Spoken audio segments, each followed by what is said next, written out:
So you're in a selection process and they've just asked your current salary and you panic.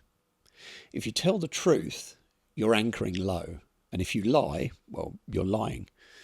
By the end of this video, you'll have 3 responses that sidestep the trap entirely without being dishonest. So watch till the end. Here's why the question's a trap. And it's backed by 40 years of research on anchoring.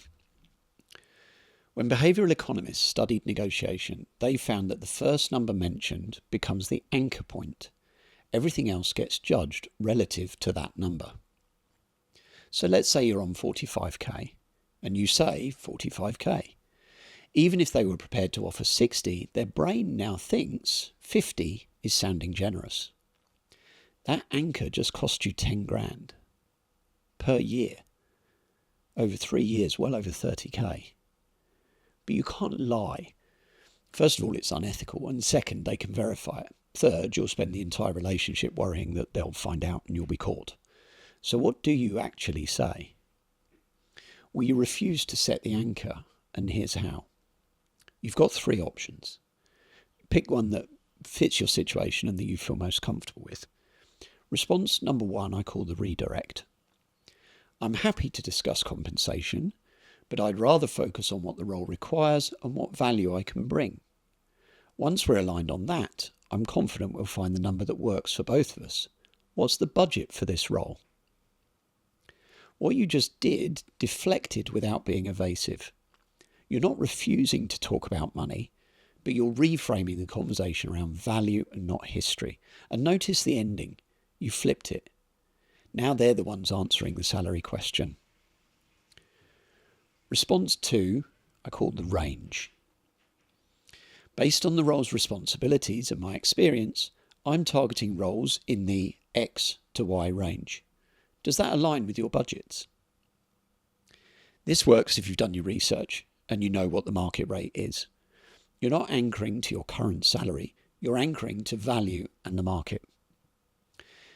It's critical that your range is about 15 or 20% higher than what you'd actually accept, because they'll negotiate down, and that's fine, let them do that. Response number 3 is the total comp play. My current total compensation package is around X, but I'm more interested in the overall opportunity here, growth, impact, the team I'll be working with. What does the full package look like for this role? This is smart because total comp includes bonuses, benefits, pensions and everything else. It's always higher than the base salary. And you're immediately shifting to what they're offering, not what you're currently making. Now, some of you are probably thinking, but what if they push? What if they insist? What if they're determined to get a number from me? Well, here's what you say. I appreciate you asking, but I'd prefer to keep that confidential out of respect for my current employer. What I can tell you is that I'm looking for a role that compensates me fairly for the value I bring. And based on this conversation, I believe this role does that. Let's talk about what that looks like from your end. It's polite, it's professional, but it's firm. If they keep pushing after that, it's probably a bit of a red flag. They're playing games, they're looking to penny pinch. So proceed with caution. Remember, salary negotiations aren't won or lost in one question. They're won by refusing to anchor to your past and focusing relentlessly on future value. Your current salary is irrelevant. What matters is what you're worth to them. Practice these responses before the interview, out loud, so that when they ask, you don't freeze. If this helped, subscribe for more SPARC Bites, giving you short, sharp and actionable career advice in 5 minutes or less. And I'll see you next time.